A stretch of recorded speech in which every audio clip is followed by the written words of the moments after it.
stand and say the Pledge of Allegiance, please.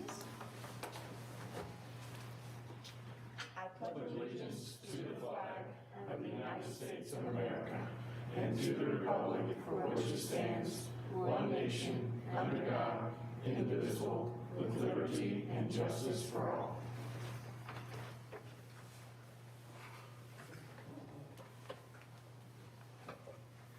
All right, the first item on the agenda, consider approval of proposed 26 school corporation budget. Mr. Herbert. Thank you, Mrs. Cherry. Just wanted to kind of run through the presentation that we went over back on our public hearing, which was on October 1st. So I'm not going to spend a lot of time on this, but did want to run through it very quickly and then be happy to answer any questions before we get to the actual approval of the budget. So again, as we talked about, what we're talking about here today is the education fund, the debt service fund, the operations fund, and the rainy day fund. These funds obviously are specifically siloed, and we can only spend and use these proceeds for certain things within each one of those.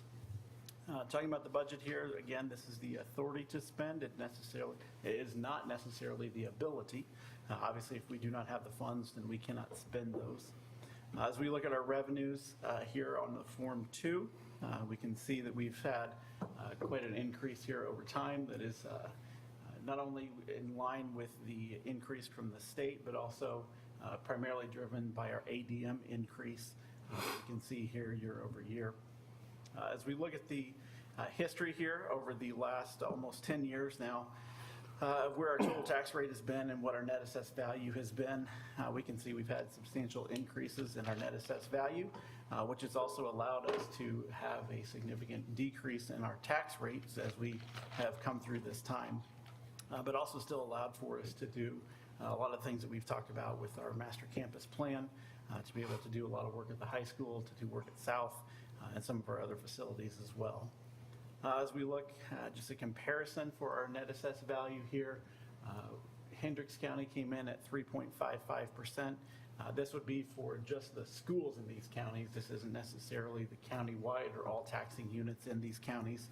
These are just the schools. But you can see we're fairly on the light side when it comes to some of the comparables around us. Johnson County standing out there at almost 13% increase.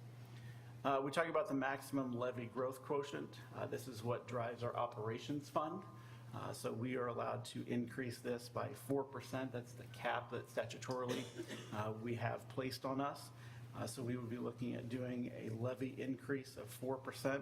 So our 25 levy was just over 4.7 million. As we look at this 4% increase for 2026, that puts us at 4.949 million, almost 4.95 that we'd be looking at here for the operations fund. Going the wrong direction. All right. Talking about education to operations transfer, we've done a fairly good job of managing this over the last couple of years. Therefore, several years, 21 through 23, we just sat at a solid 13.5%. That was just kind of what we transferred over. Here in 24, you can see that's a little bit lower. That was largely in part to the fact that we were really trying to manage the education fund and make sure that we were in the black in the education fund. And being able to make sure that we kind of drive, we've used the term deficit financing to get us out of the deficit financing. This is one of the main tools that we use to do that.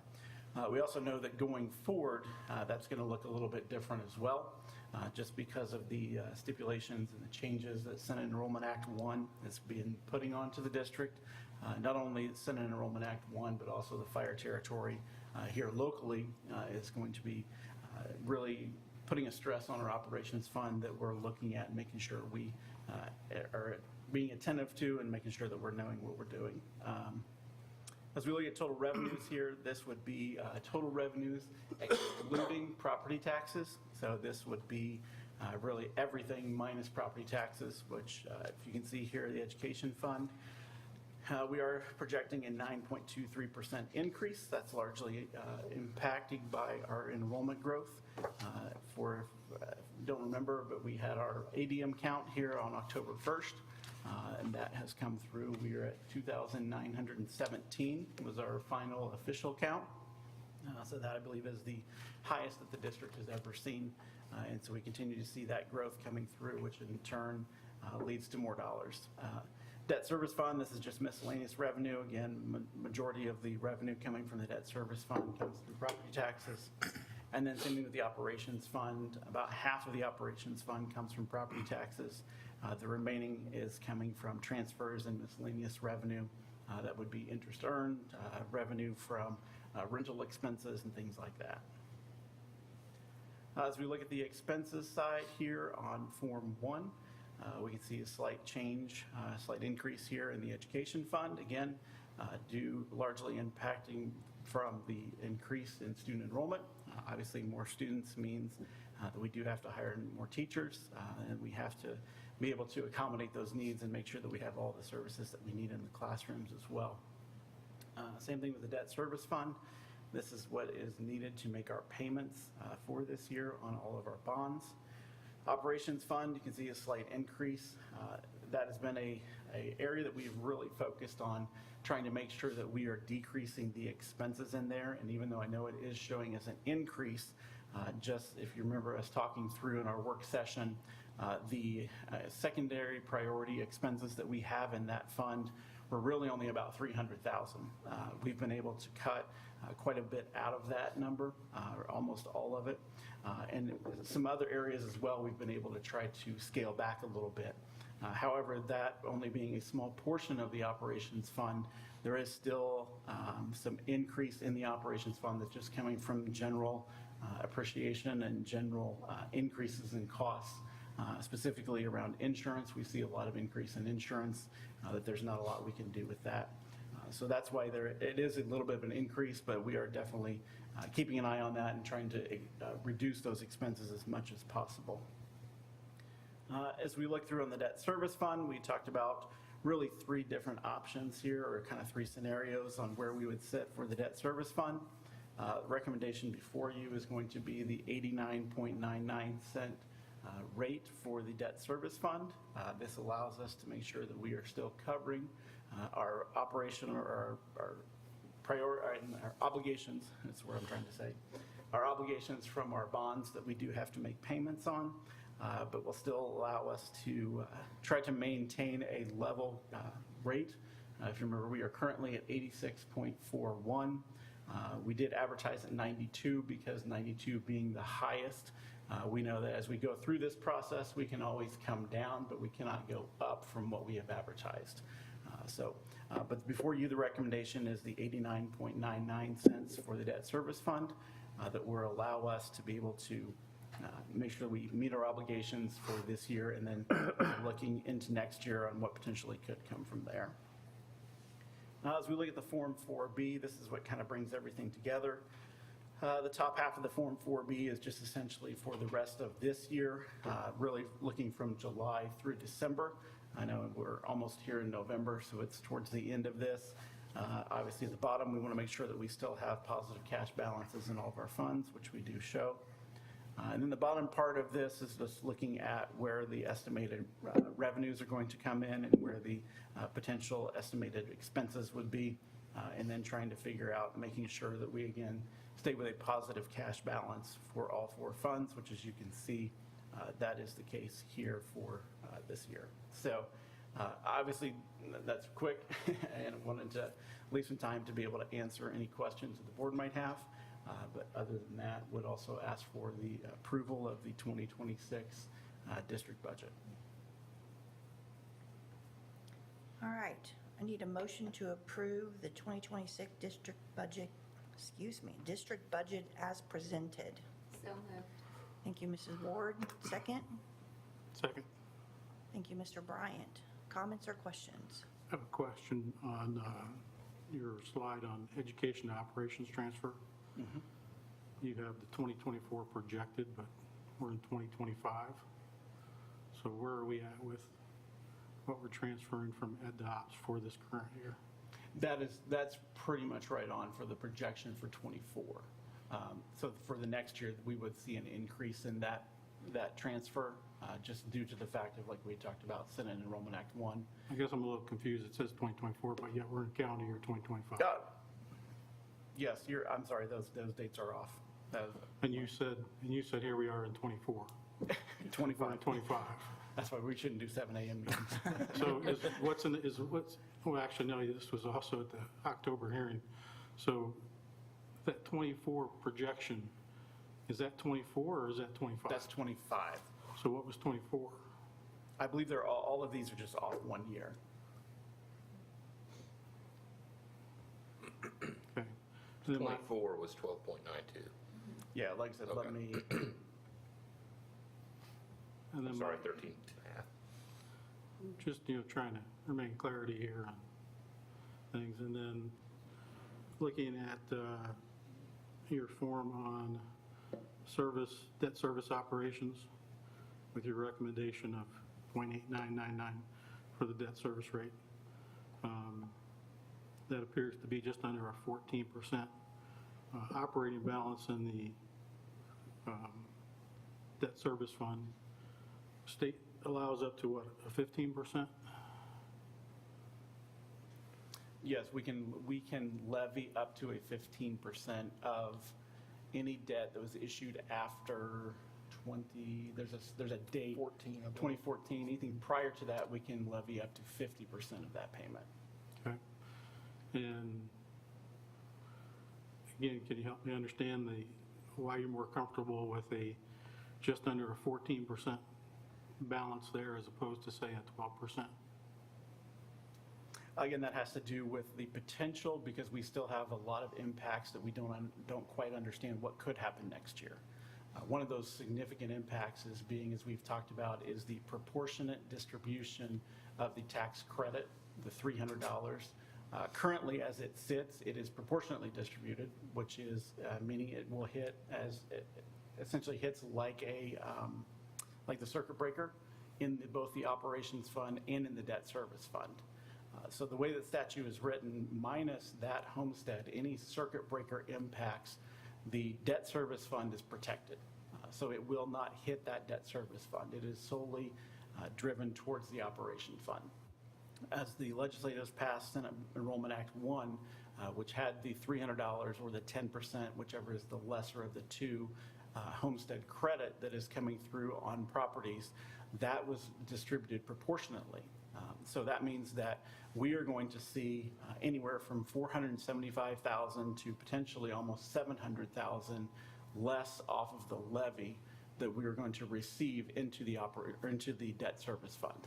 Next April? Yes, and that we will not understand until April is when the reports come. That's going to be the earliest we might potentially know, but we don't receive those payments until June. So that's when we will actually understand how much we're truly going to get and what that impact could be. So if we're submitting to Form 4 as you proposed here today, DLGF is going to review this, Correct. and then I think it's somewhere in January they issue us a Form 1780 something or another, 1782, correct. which is really what establishes our budget, correct? Yes. And then at that time, there's like a 10-day window, which we have to determine if we're going to keep the rate at the proposed 0.8999. They will send back any adjustments that they see that would legislatively be outside of what we have done. If we've missed anything, they will make little tweaks to it.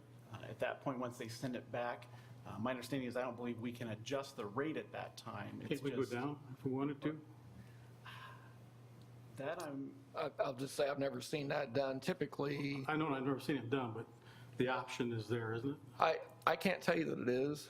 Typically, what they're going to do is say what you've approved, if there was some discrepancy, something changed, something was beyond our control, or maybe something we made a mistake on, or they're just saying, hey, you're overfunded here, or I'm sorry, underfunded, then they would make us cut our budget, is typically what would happen in that time period. It's kind of a correction period, for lack of putting it a better way. That's what I mean. It's usually about a 10-day period in there it's my understanding that. Yeah, we have a number of days to sign off on it and send it back. So that we can't move it up above the advertised rate. Correct. We can certainly, if we think that things are starting to change in the next 60 to 90 days, we have that option to say, do we want to keep it at the recommended 0.89? I'm not going to say we do, because that I do not know. Okay. And I'm not going to say we don't either. I would need to Yes. double check that and make sure. Okay. And then the last question is, looking at Form 4 this year, where you're proposing the 0.8999 versus last year, Form 4, what you first brought to us was 0.87. And although we backed off of that, we went somewhere closer between 8.5 and 8.6. Looking at Form 4 last year, where it was 87 cent proposed in this year, debt service, the adopted budget, only shows a difference of plus 122,207. The adopted tax levy is an increase of 980,154. Operations is an increase of 505,132. And the adopted levy for the operations is 190,381. Doesn't seem like a lot of difference between what you were originally asking for last year on Form 1 and what you're asking for this year on Form 1, given the difference in the two rates. Can you speak to that? A lot of it has to do with the circuit breaker impacts, and specifically for us, for the fire territory. We know that last year we saw a circuit breaker impact of roughly 450,000. With looking at it this year, that could be closer to 950,000. So even though we levy that amount of dollars, it does not mean we're going to collect all of those dollars. So that's kind of the difference. And obviously with the operations fund, we're limited on how much we can increase that levy with the maximum levy growth quotient of 4%. Thank you. My last question tonight is for Dr. Schaefer. The recommendation of the 0.899% debt service rate tonight, what impact is that going to have on taxpayers, given that we're currently at 0.85 something? Yeah, what you have to look at really is the total tax rate for this year, which are going to be both the debt service and the operational fund combined. So that's going to be $1.2488. So that is, I know debt or operations, even with the 4% increase, it actually goes down very, very slightly. I mean, it's a couple decimal points out there. So you're going to see a slight tax rate increase, but because of Senate Enrolled Act 1, with the AV being pushed down, I think a lot of taxpayers, at least looking at our rate, we can't control everybody else's rate. Even though our rate goes up slightly, because of AV going down, taxpayers, as proposed by legislation, should see property tax relief in terms of their payment towards the levy. I describe it as kind of a teeter-totter. In the center is the levy that the school corporation needs, and that can't change. We're already committed to what that amount needs to be, particularly for debt service. But with the formula, the higher the tax rate, the less the levy, okay? Or I'm sorry, the less the AV, which they're pushing that down. So tax rate has to go up a little bit in order to maintain balance in here, okay? If they allowed levy to go up like it has in the past, then our tax rate could continue to go down. But since we're committed to that amount of levy that we have to collect based on our future debt service payments, when that levy gets pushed down by legislation, then by default, tax rate has to come up a little bit to help make sure that we have the resources to make that payment. And that coming up a little bit this year is about a 4-cent increase in the debt service rate. Yeah, that's correct. And then why did the operations drop a little bit, given the hardship in it? Right, that's because of AV again. Okay. Thank you. Any I other got one questions? question. That's Form 1782. We've never, I don't know, I've been on here 4 years, 4.5. We've never discussed that. And would that be like the January meeting? We would know that, or is that something you bring back to us in That February? is something that we typically, as the administration, we sign off on that because we do have 10 days and they are very specific. And that is 10 calendar days. So there have been days I've received that on Christmas Eve, and that's one day. Christmas is one day. New Year's Day is one day. New Year's Eve is one day. So we do have 10 days. It's very specific, and so we sign off on it. I'm more than happy to bring it back to the board in January, or at least put it in a Friday update. Actually, that way you can- see it. I guess I'd like to see it. If you get it the day before Christmas, I'd like to see it Okay. the day you get it. Okay. If it's at 5 o'clock on the day you get it, but it's 5 o'clock Christmas Eve, I'd still like to see it so that within that 10-day window, there's opportunity for us to ask questions to the two of you Okay. regarding what it's stating. Sure. And I will tell you, I've seen this thing come in as early as December and as late as near the end of February, just depending on the year. So there's not a set time that we can guarantee we'll have it by. We'll say typically we're going to get that late December, maybe through early to mid-January.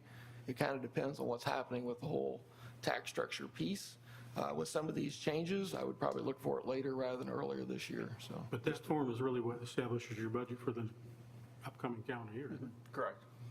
And I guess, to Mr. Hempsel's point is, if that's really what establishes the budget, I guess, in my time on the board since January 23, I haven't seen it.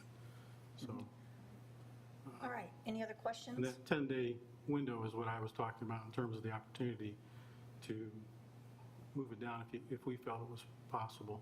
Sure. But that's the 10-day window I was talking about. Correct. Thank you. Any other questions, comments? All right, all in favor? Aye. Any opposed? That passes unanimously. Next item on the agenda, consider approval of the 26 Education to Operation Fund Transfer Resolution. Mr. Herbert. Thank you, Mrs. Cherry. As we previously discussed, this is the resolution that we have passed every year. State statute allows for us to transfer up to 15%.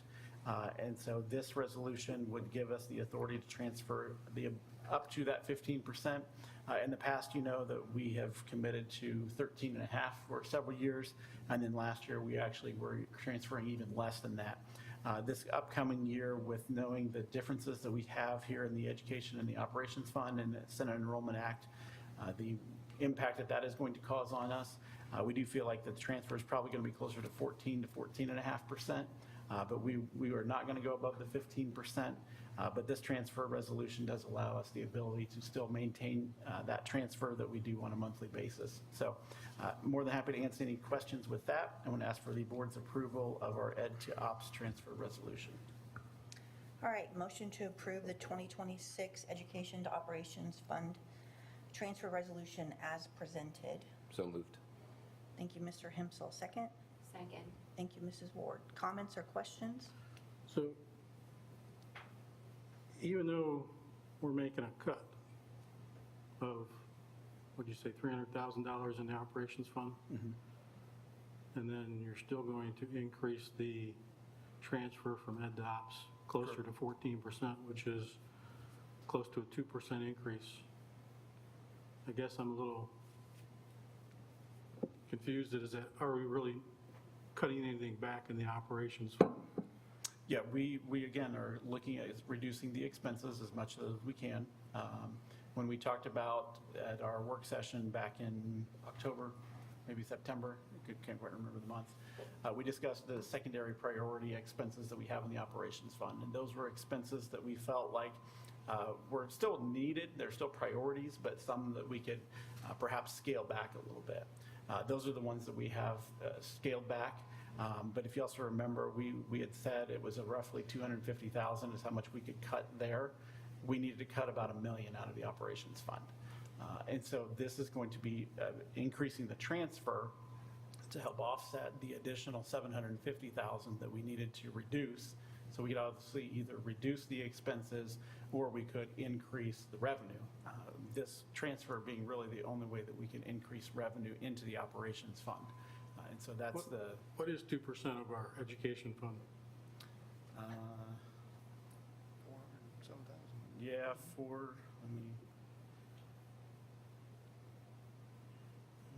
24 million. 2% is 480,000. 480,000. We're trimming 300,000, so that's a difference of 180,000.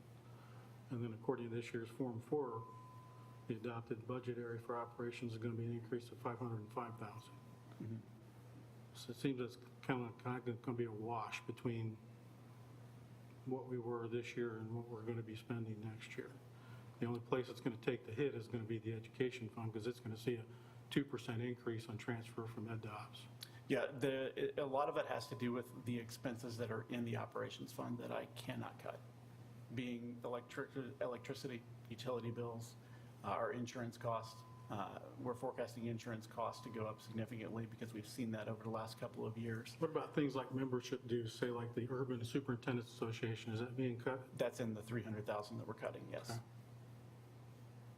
Thank you. Any other questions? All right.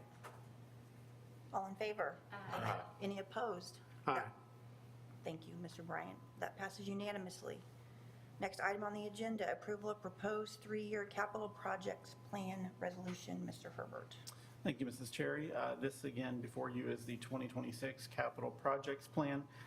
What this is requiring is that we disclose any capital projects that we would be doing or taking on here in the next year. Number one, that would be paid for out of the operations fund, that would be capital in nature. And so as we look at that, we will not be doing any capital projects out of our operations fund this year. Any capital projects that we have really done over the last 4 to 5 years have specifically been out of our bonds, so really coming out of kind of the debt service fund. And so therefore, there is nothing on this capital projects plan, but we still do need the approval of the board. So happy to answer any questions and would ask for the board's approval of our capital projects plan. All right. Excuse me. Motion to approve the 3-year capital project plan resolution as presented. So moved. Thank you, Mrs. Ward. Second. Second. Thank you, Mr. Hempsel. Any comments or questions? Did we successfully complete last year's plan? We did, I believe. I'd have to pull up exactly what was on there. I know there was some seal coating at South Elementary, which we did complete. But again, that was again used out of bond dollars. So we did not use any operational dollars to complete that project. Like I said, over the last several years, anything that we have done from a capital improvements has been done with bond dollars. So that was put on there as a just in case, but we did end up doing those projects out of bond dollars. Thank you. Any other comments or questions? All in favor? Aye. Any opposed? That passes unanimously. Next item on the agenda, approval of proposed 5-year bus replacement plan resolution. Mr. Herbert. Thank you, Mrs. Cherry. Again, this is the 2026 bus replacement plan. I will state that, again, we do not foresee or have any reason that we will be replacing any buses this year, just again, due to the limited budget that we do have. However, if we were to do that, talking with Mrs. Swanson, our transportation director, she feels that this would be the order of priority that we would look at replacing our buses. And so that is there before you. And again, happy to answer any questions, but would ask for the board's approval of our 2026 bus replacement plan. I need a motion to approve the proposed 5-year bus replacement plan resolution. So moved. Thank you, Mrs. Ward. Second. Second. Thank you, Mr. Brown. Comments or questions? All in favor? Aye. Any opposed? That passes unanimously. Question. On item 2.2, the EDOP transfer, Mr. Bryant, how did you vote on that? Was that Nay. nay? Okay, so it was not unanimous. Oh, I apologize. Sorry. I didn't hear the nay. I did. I It did missed pass. it. It He did- did vote nay. He It said passed, it but late. not unanimously. That was my mistake. 2.2. Yes. 2.2. Thank you. I apologize, Jim.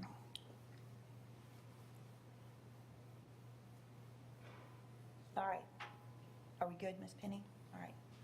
Next item on the agenda, discussion of the 25-26 tentative agreement between DLTA and DCSC. Dr. Schaefer. Thank you, Ms. Cherry. And again, this is not an action item tonight. This is simply a requirement to discuss the tentative agreement with the Teachers Association for the 25-26 contract year. So I'm just going to walk through the tenets of the agreement. And those include our starting teacher salary moved from a base of $52,000 currently to $52,500.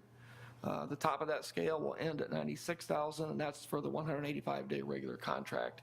That does not include extended contracts or ECA assignments or things like that. This is just the base contract.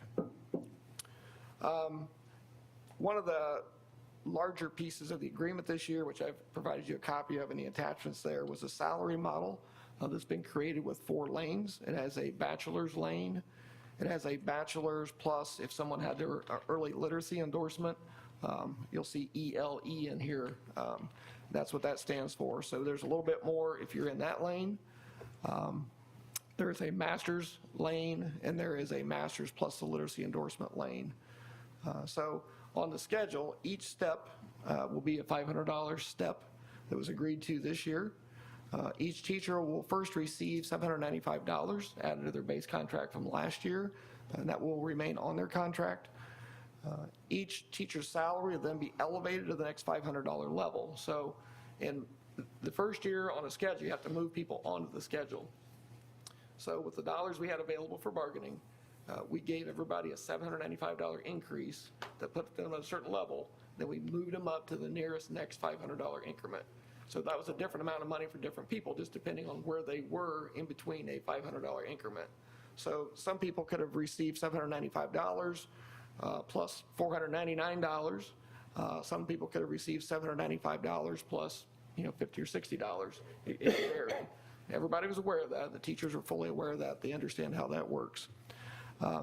Teachers that are new to the school corporation, like if somebody came in new to the district with some previous experience, or if they were just even a new teacher, they get placed on the salary model in the same way that we've previously done that. We look at what their years of experience are and what their degree status is. They would be placed similarly then with their colleagues here. The ERB approved factors, there are certain factors by which you can move, say, down the schedule. If down is an increase, usually on a schedule. Those factors will need to be in place for future increases. In other words, not more than 50% of a teacher's increase can be attributed to their year's experience and their degree status. But you can also use academic needs. There's a couple other factors you can use as well to move people down the schedule. So we'll just make sure in the future that we're compliant with ERB. The first year of putting them on the schedule, that really didn't come into play because you're not advancing them down the schedule in that first year. We include a disclaimer in the contract that clarifies that schedule has to be essentially rebargained every year. It's not an automatic increase. It's not quite like the old incremental schedules used to be prior to 2010. There's a schedule there that we look at and try to achieve, but funding will vary from year to year. We all understand that at the table. We want to make sure as people look at the contract, they understand that too, that if there's money that allows for more than a $500 incremental increase next year, we have to bargain that to increase those steps. If it's less than that, we may bargain that so those steps are less. It'll depend on the amount of revenue coming in each year as we look at our state funding. We had some minor language adjustments were made to the bereavement language to add clarity. That was really just, again, just changing some verbiage in there. It didn't add any more days. The number of days is still the same available for people. One additional day was added to parental leave for birth and adoption purposes, and that's available to the mother or to the father if they work for us. The new literacy endorsement was mandated by law to be a pay increase. We agreed to a $200 increase each year for those people that receive that. Notice of the attainment of that certification has to be made to the school district by September 1st of the year in which the certificate is earned. Now, there's a little bit of a backlog with that this year, so we already know who's applied, and we went ahead and awarded them. We added middle school boys and girls tennis coaches to the ECA schedule in preparation for middle school teams to be added this next year. We moved the high school varsity head wrestling coach to a co-ed pay group, which is the same as we have for cross-country swimming, where we have one coach that coaches the boys and the girls. The reason for that is because the IHSA now requires you have a separate girls team from the boys team, okay? So it's just a little bit of structural realignment. Last year's language that addressed compression, that's now removed because those increases have already been given, so that we don't need the language in there anymore. That was also noted by ERB that language wasn't, according to them, wasn't 100% compliant. We would probably respectfully disagree with that reading on that, but it was just a don't do it again. So the language is antiquated. We've removed it. There's no need to have it in there anymore. And then teachers who are taking the 401A match may choose to match that amount between 0 and 2%. We currently have language that says you have to match it either at 1% or 2%. Reality is in payroll, it doesn't make any difference. You could match 1.5 or 0.5 or just a dollar amount. Make it more flexible for the teachers, so we just remove that language that limits it to just percentage basis. So anywhere between 0 and 2% is fine. So we just noted the language change to match what we're doing. And that is a quick run through of the teacher agreement. Be happy to answer questions that you might have. What was the new amount of revenue to the corporation this year?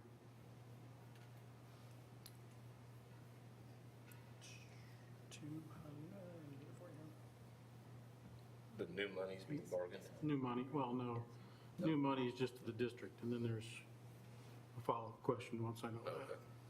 Okay.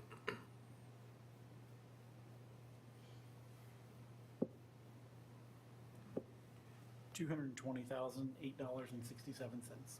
And then what percentage of that did we take into the bargaining? The way that we do it is that all that dollars goes into the bargaining unit. So they were awarded the 100% of that. So with all of our new growth of 130 to 150 new students, our revenue only increased by 200 and some odd thousand dollars. It would have increased more, but we also have to look at the expenses that go with the new teachers that needed to be hired to go along with that increased enrollment. So we have to back those dollars out. So that comes back to my original question. What was the total amount of new monies to the corporation before you went to bargaining? I would have to do some calculation on that to figure that one out for you. If you could bring that back at the public November meeting, I'd appreciate that. Okay. And then, given what you've negotiated here, Dr. Schaefer, what percentage of increase is this for teachers this year on average? Yeah, it'll be an average overall of 1.7%. A little bit more for some, a little bit less for some, depending on where they fall in that incremental schedule. And then, knowing what you negotiated this year, is it still your plan as last year to widen the gap between what the pay for teachers is versus administrators? Where last year you changed it to a flat 3% rate. Is that your plans this year, given what you've negotiated so far this year? No, we don't have any plans to widen the gap. Well, that's what you did last year. That was part of what you stated last year by going to a flat percentage rate as opposed to how you previously calculated it. Will you be changing that or not? You got to ask me that a different way. I'm not quite sure what you're asking me. Before last year, administrative salaries were based upon days of service, an increase similar to what the teachers were getting. Last year, you went to a flat 3% raise, as opposed to using a calculation from 2023. I'm kind of wondering, based on what you negotiated this year, how you're going to calculate administrative raises. We actually have not had those conversations yet. We'll need to take a look and see what's available for administrative raises. We'll let you know, but I don't have an answer for you right now what that's going to be. But you don't see wanting to widen that gap again this year as you stated last year? No, not necessarily. Okay, thank you.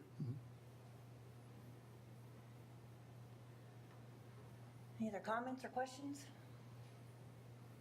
All right. I think that's everything, isn't it? Yeah, and again, the tentative agreement is just for discussion today. We will bring that back. There'll be a hearing and final approval at the regular meeting in November. Thank you.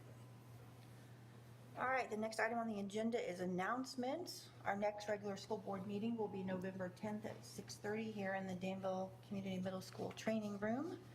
I need a motion to adjourn this meeting. So moved. Thank you, Mrs. Ward. Second? Second. Thank you, Mr. Hensel. All in favor? Aye. Any opposed? That passes unanimously. Thank you, everyone.